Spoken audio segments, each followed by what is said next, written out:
Good evening. I think it's been a long day, but it's been a rich day. We've been hearing a lot of themes. We've been hearing a lot of points. Some of them have been recurring across panels, which in a way it's reassuring that we are all of the same mind. But as Anutama and I were discussing during the breaks, it's also worrying that if these same thoughts have been passing through all the stakeholders over time, why have they not been resolved yet? It probably is just a simple matter of getting them all into the same room and accepting the problem and finding a solution. Therefore, perhaps one of the things we'll do next year is to break these panels and get all of them into the same panel. So you have the government, you have the private sector, you have the training institution together in a panel, and let's see how they can disagree or agree to move forward. So that's one thought we had. But just to summarize some of the key points that kind of emerged today, a couple of points which were very familiar to us and which were the premises for why we designed this year's CDF the way we have. The first is the acknowledgement that training is but a part of capability development or capacity development. Training alone is not even a bullet, let alone a silver bullet, to use a phrase that Ritesh has popularized today. But I think that's an important realization, and that's the frame in which I think all of us in this space need to start thinking. It's not about getting 30 warm bodies into the room and keeping them engaged and entertained for a few days, but it's a larger remit in terms of looking at the institution, looking at the ecosystem under which they need to operate, in which they need to serve and deliver. The second point, the CBC has kind of formalized it in terms of calling it the 70-20-10 model. They said 70% of your learning happens through experience and only 10% in the classroom. There has been some degree of evidence to it, but I also saw a lot of resonance of that. It came all the way from Singapore. It came from Anand in a different tone when you said that go down into the field and see what's happening, because that's where the learning is. The classroom can synthesize what's happening in the field, but there's no excuse for not looking at the field. And I think that's, again, a cross-cutting theme that came across most of our panels.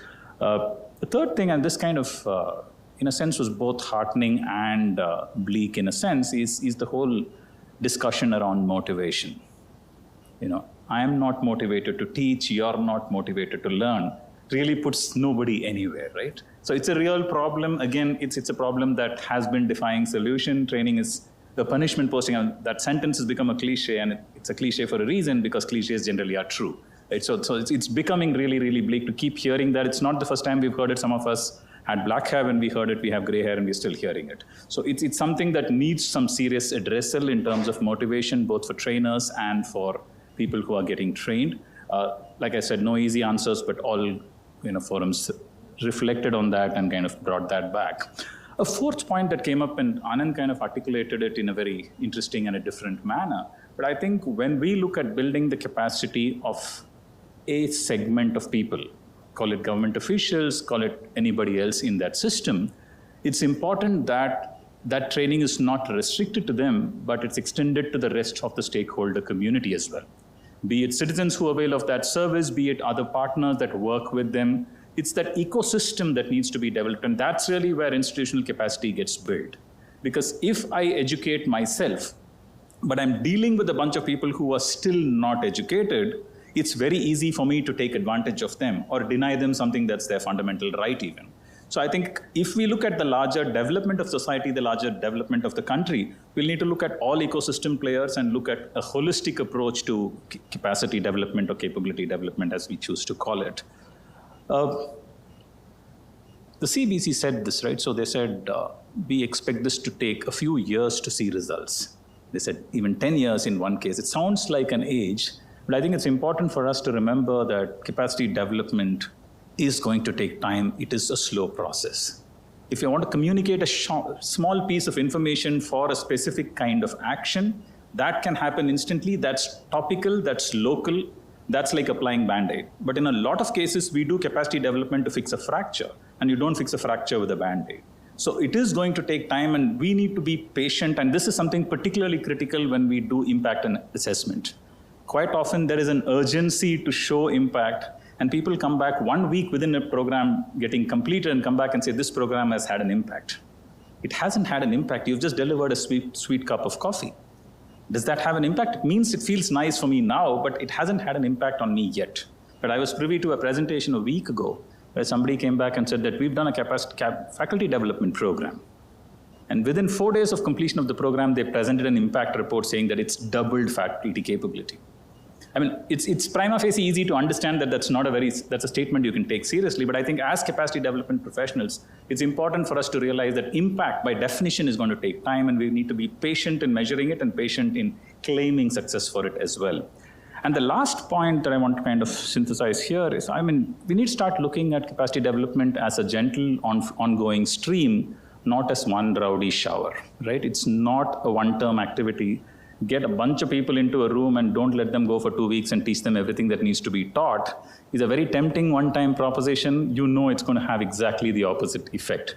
So it is going to be an ongoing process, and I keep hearing it in different languages, in different words across different panels. But I think we also kind of start thinking of capacity development as programs.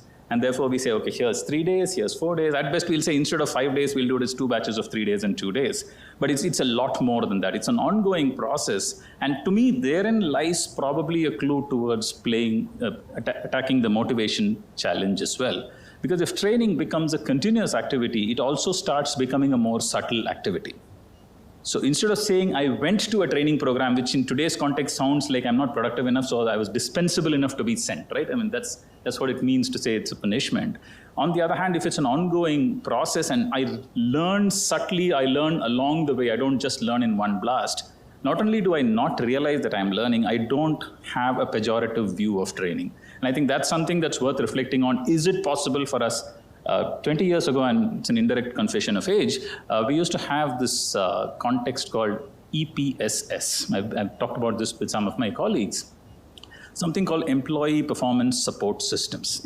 It came up in vogue, especially with the world of IT, software, and technology, where they were not taught how to use a software, but they had a support system they could access every time they had a problem.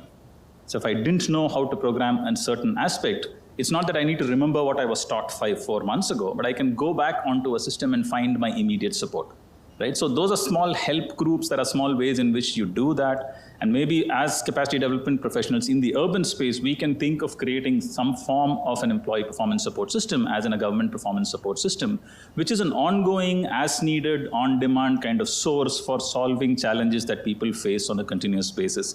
So these were some thoughts that I had as we reflect on it, and I'm sure we're going to have a great session with Devesh later on today at the dinner. So let's have some tea and some snacks and then adjourn for dinner.